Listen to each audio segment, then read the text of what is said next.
Après 9 semaines de compétition, c'est Ryan, surdoué du piano, qui est ressorti vainqueur de la grande finale de la France a un incroyable talent 2022.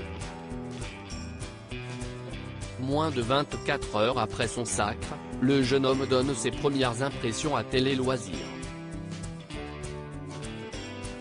Au terme d'une soirée aussi longue qu'intense, Ryan, le jeune prodige du piano a été sacré grand gagnant de cette 17e saison de la France a un incroyable talent 2022. Le jeune adolescent de 15 ans, placé en foyer et Golden Buzzer d'Hélène Ségara était l'un des grands favoris au titre suprême du concours de talent de M6. La rédaction de Télé Loisirs l'avait d'ailleurs placé à la première place de son classement.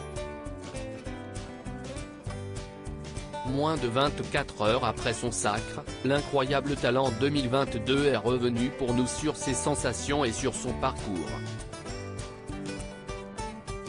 Le public m'a aimé pour ce que j'ai fait Télé Loisirs. Quoi avez-vous ressenti quand Karine Le Marchand a annoncé votre nom ? Ryan, la joie, la tristesse et la satisfaction se sont mélangées. Je ne pense pas qu'il y ait de gagnant dans cette émission. Tout le monde a gagné à mon sens.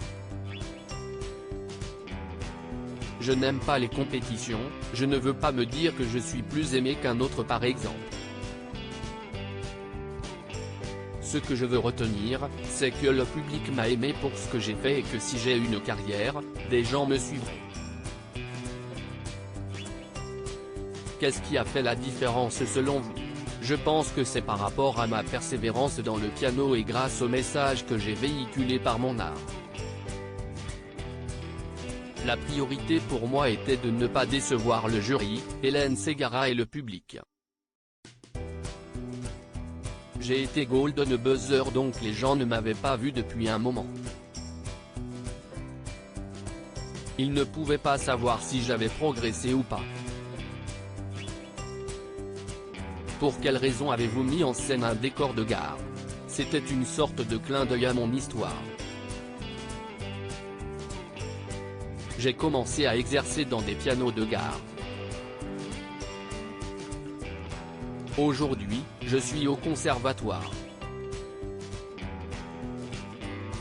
Pour boucler mon histoire, je voulais venir en tant que pianiste de gare avec, néanmoins, une musique différente de la première. Hélène Ségara n'est pas qu'une simple juge. Avez-vous eu un retour des membres du jury ? Oui. Ce sont tous des personnes que j'aimerais suivre et avec qui j'adorerais travailler. Hélène Ségara et moi aurons un lien indéfectible. Ce n'est pas qu'une simple juge, elle m'a donné beaucoup d'affection. Le fait de m'avoir donné son bijou pour me porter bonheur m'avait aussi beaucoup touché.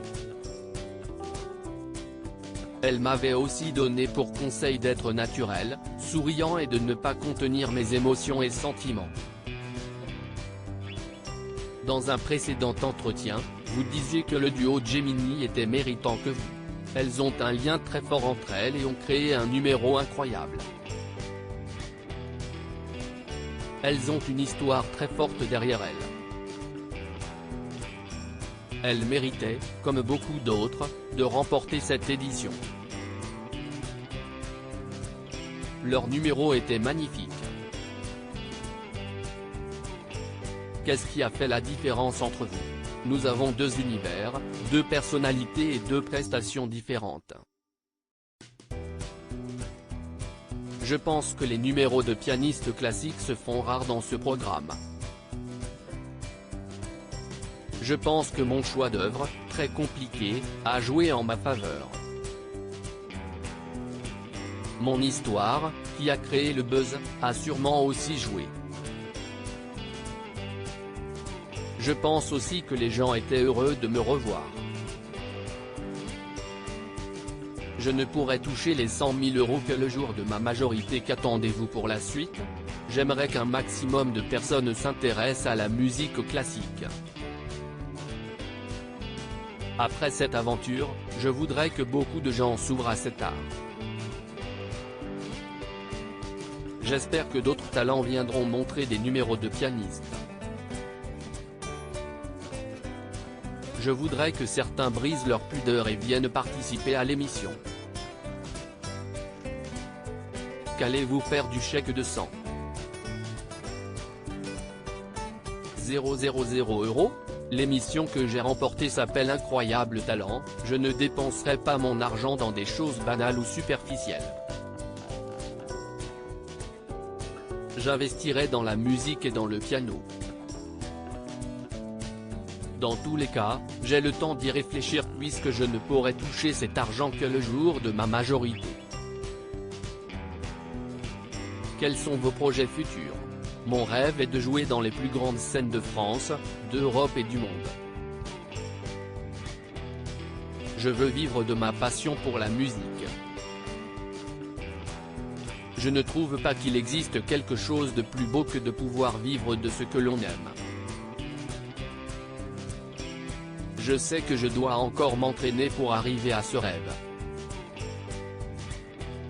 Je suis au conservatoire, j'ai la chance de pouvoir progresser dans plein d'aspects. Je pense que ça va beaucoup m'aider pour réaliser mes rêves.